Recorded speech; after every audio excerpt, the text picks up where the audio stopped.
അല്ല, മാഷക്ക് ഒരു പ്രസ്ഥാനം നടത്തുമ്പോൾ അങ്ങനെ ഇതെന്താ കാര്യം എന്നറിയോ, പാർട്ടി ഈ അതൊക്കെ ചരിത്രത്തിൻ്റെ ഭാഗമായിട്ട് എല്ലാവർക്കും അറിയുന്ന കാര്യമല്ലേ.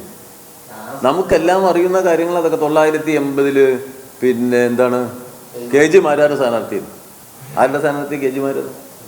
കേരളത്തിലെ RSSന്റെയും BJPന്റെയും ഏറ്റവും വലിയ നേതാവല്ലേ. ആ KG മാരാർ ഞങ്ങൾക്കെതിരായ സ്ഥാനാർത്ഥിയും കോൺഗ്രസ് പിന്തുണ ലീഗും കൂടി പിന്തുണച്ചായിരുന്നു. ലീഗും കോൺഗ്രസും പിന്തുണക്കുന്ന സ്ഥാനാർത്ഥിയായിരുന്നു ആര്? KG മാരാർ.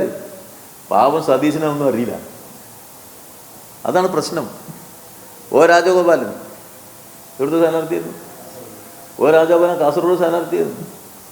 ഞങ്ങളെ സ്ഥാനാർത്ഥിയല്ല, LDF പിന്തുണച്ച സ്ഥാനാർത്ഥിയല്ല. ആ ഘട്ടത്തിൽ കോൺഗ്രസ് പിന്തുണയുള്ള സ്ഥാനാർത്ഥിയാണ്, ലീഗ് പിന്തുണയുള്ള സ്ഥാനാർത്ഥിയാണ്. അപ്പോൾ ലീഗ് പിന്തുണയോടുകൂടി രാജഗോപാലും KG മാരാരും പിന്നെ കൊല്ലി പിരിക്കാൻ പോണില്ല. ഇതൊക്കെ ചരിത്രത്തിൻ്റെ ഭാഗമായിട്ട് അവിടെ കിടക്കുകയാണ്. വെറുതെ സ്വന്തം ഭീകര ചിത്രം കാണിക്കരുത്. അത് അന്നത്തെ പ്രത്യേക സാഹചര്യത്തിൽ അന്നത്തെ ജനതാ പാർട്ടി ഉള്ളതുകൊണ്ട് അവരും കൂടി. അതാണ് സംഭവം. ഇത് ചരിത്രത്തിൻ്റെ വളരെ പിന്നിൽ കിടക്കുന്ന ഒരു സംഭവത്തെ ആ ചരിത്ര സത്യങ്ങൾ എല്ലാവർക്കും അറിയുന്ന കാര്യങ്ങളാണ്. എന്താണ് അതിൻ്റെ കാര്യങ്ങൾ എന്നൊക്കെ. പിന്നെ അതിനൊന്ന് അടർത്തിയിട്ട് ഇതിന്ന് CPM ഒരു കുത്താൻ പറ്റുമോ എന്നുള്ള നിലയ്ക്ക് ഉള്ള പ്രചരണം നടത്താനാണ് UDF ശ്രമിച്ചത്. UDF ആലോചിച്ചാൽ മതി ഏതെല്ലാം സന്ദർഭങ്ങളിൽ ഹിന്ദു വർഗീയതയുമായി കൂട്ടുകൂടാത്ത ഒരു സന്ദർഭം തോന്നും.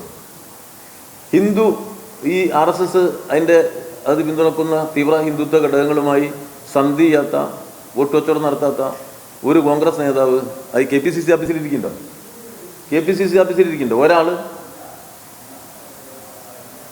ഞാനതിൻ്റെ ബാക്കി വിശദാംശങ്ങളിലേക്ക് പറയുന്നില്ല. എന്താ വെച്ചാൽ രാഷ്ട്രീയത്തിൽ നമ്മൾ പരസ്പര ബഹുമാനം വേണമല്ലോ. അതുകൊണ്ടേ പരസ്പര ബഹുമാനം വേണ്ടേ. അവരെ വല്ലാണ്ട് മോശമാക്കാൻ പാടുണ്ടോ? ഇല്ല. അതിൻ്റെ അപ്പുറത്തേക്ക് ഞാൻ പറഞ്ഞാൽ പിന്നെ ഇവരുടെ എല്ലാ കള്ളക്കച്ചവടത്തിനും തെളിവായിട്ട് മാറും. അതിലേക്ക് നമ്മൾ പോകണ്ട. എല്ലാ സന്ദർഭത്തിലും UDF കേരളത്തിലെ ഹിന്ദു വർഗീയ ശക്തികളുമായി സന്ധി ചെയ്തുകൊണ്ടാണ് മുന്നോട്ട് പോയിട്ടുള്ളത്. ഒരു സന്ദർഭത്തിൽ പോലും അതിനെതിരായി ശക്തമായ നിലപാട് അവർ സ്വീകരിച്ചിട്ടില്ല.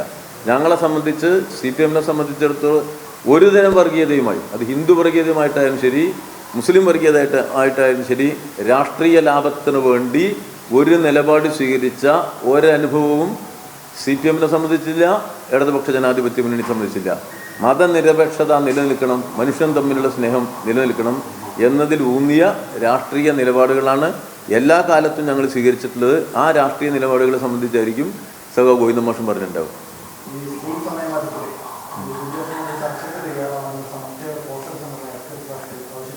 ആയിക്കോട്ടെ. അത് നമ്മൾ നോക്കുന്നത് ഗവൺമെൻറ്റിന് ഇത്തരം കാര്യങ്ങളിലൊന്നും ഒരു അടഞ്ഞ സമീപനമില്ല.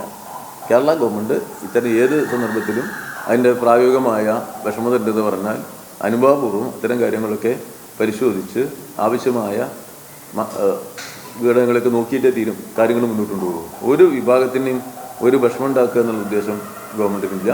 നമ്മൾ പൊതുവേ നമുക്കുള്ളൊരു താല്പര്യത്തിലേ ഉള്ളൂ. അത് ഏത് വിദ്യാഭ്യാസ മേഖലയായാലും ശരി, ഉന്നത വിദ്യാഭ്യാസ മേഖലയായാലും ശരി, പൊതുവിദ്യാഭ്യാസ മേഖലയായാലും ശരി, അങ്ങനെ നമ്മളെ കുട്ടികൾ പഠിക്കുന്നതൊക്കെ നല്ല വൃത്തിക്ക് പഠിക്കാനും ഗുണനിലവാരമുള്ളതാവാനും സഹായിക്കണം എന്നല്ലാതെ മറ്റൊരു താല്പര്യവും ഈ ഇടതുപക്ഷ ജനാധിപത്യ മുന്നണിക്കില്ല. കഴിഞ്ഞ 9 കൊല്ലം കൊണ്ട് മെച്ചപ്പെട്ടത് നല്ല പൊതുവിദ്യാഭ്യാസം. അവിടെ പരീക്ഷകൾ കൃത്യമായിട്ട് നടക്കുന്നു, റിസൾട്ട് വരുന്നു, നല്ല റിസൾട്ട് വരുന്നുണ്ട്.